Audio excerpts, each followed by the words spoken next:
আন্দোলনের ব্যানারে কোটা সংস্কারের দাবিতে সাধারণ ছাত্রছাত্রীদের যে আন্দোলন শুরু হয়েছিল, সেখানে আন্দোলনকারীদের ঢাল হিসেবে ব্যবহার করে দুর্বৃত্তরা ঢাকা মহানগরী সহ সারা দেশে নজিরবিহীন অরাজকতা, অগ্নিসংযোগ ও ভাঙচুর চালিয়েছে।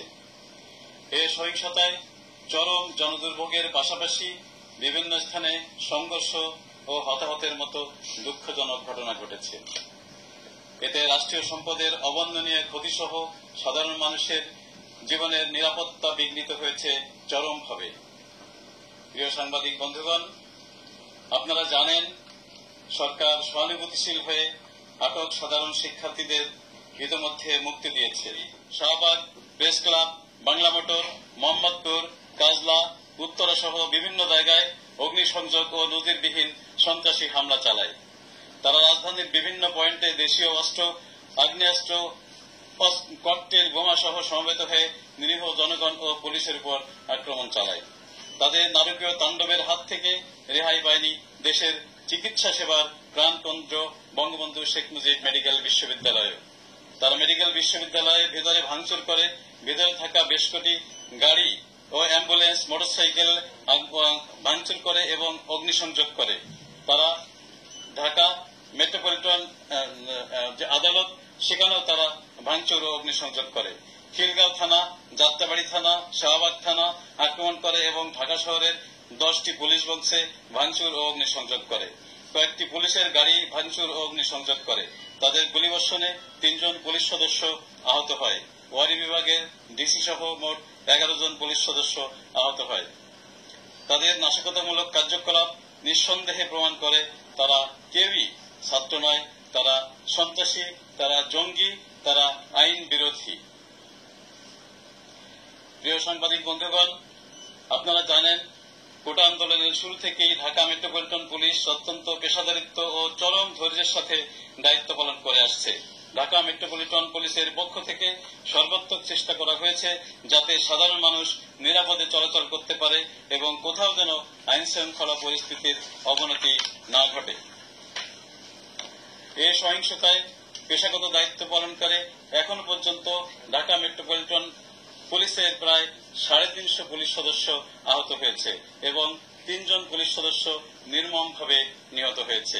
আজকেও সিরাজগঞ্জ জেলার ইনায়তপুর থানায় দায়িত্বরত 13 জন পুলিশ সদস্যকে তারা নির্মমভাবে পিটিয়ে হত্যা করেছে।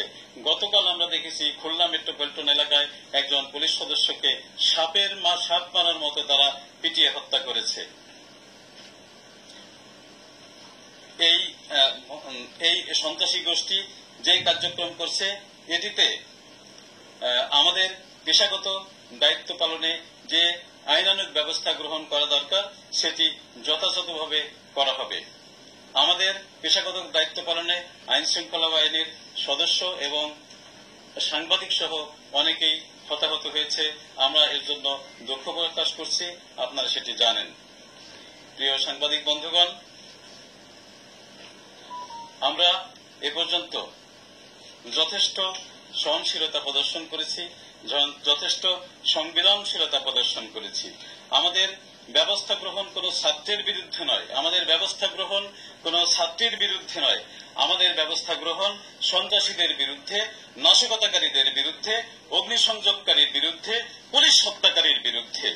তাদেরকে বিন্দুমাত্র ছাড় দেওয়ার কোন প্রশ্নই আসে না। প্রিয় সাংবাদিক বন্ধুগণ, আপনারা জানেন যে সারা বাংলাদেশে কারফিউ চলছে।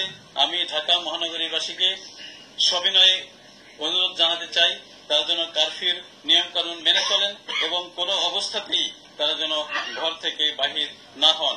আইনের প্রতি শ্রদ্ধাশীল থাকার জন্য এবং পুলিশকে সহযোগিতা করার জন্য আমি নগরবাসীর প্রতি বিনীত অনুরোধ জানাচ্ছি। ধন্যবাদ সবাইকে।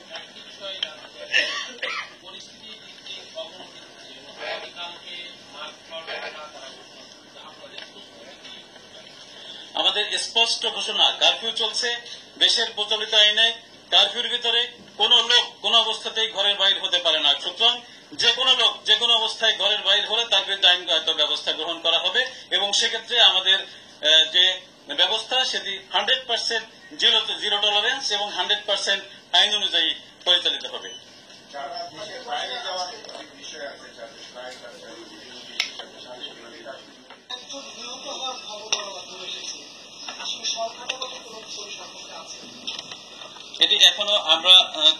খবর এখনো পর্যন্ত আমাদের কাছে আসেনি, থানায় কোনো খবর সেভাবে আসেনি। আমরা এর পরবর্তীতে খবর নিয়ে আপনাদেরকে জানাবো। যেমন এর আগেও আমরা কিন্তু খবর নিয়ে আমরা জানিয়েছি। সকল অফিসাররা আমাদের এখন অপারেশনের ভিতরে রয়েছে, তাদের ভিতরে রয়েছে, যার যার থানায় ফিরছে।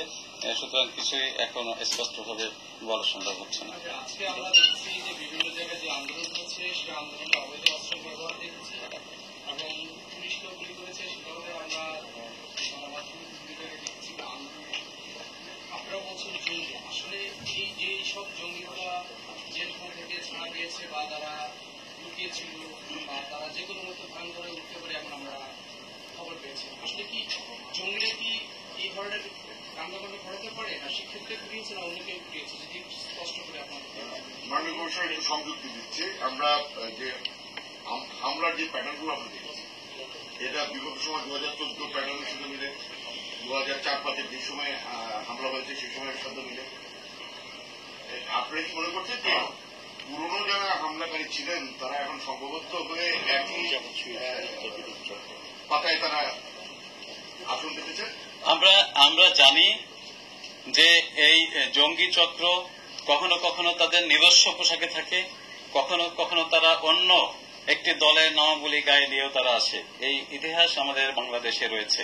আমরা বিভিন্ন সময় জঙ্গিদের ধরেছি, তাদের যে জিজ্ঞাসাবাদ করেছি, তাদের যে মডাস অপারেন্ডি সেটি আমরা জেনেছি এবং সেটিতে আমরা দীর্ঘদিন ধরে কিন্তু তাদেরকে আমরা নিয়ন্ত্রণ রাখতেও সক্ষম হয়েছিলাম। কিন্তু আমরা জানি এই মাত্র কিছুদিন আগে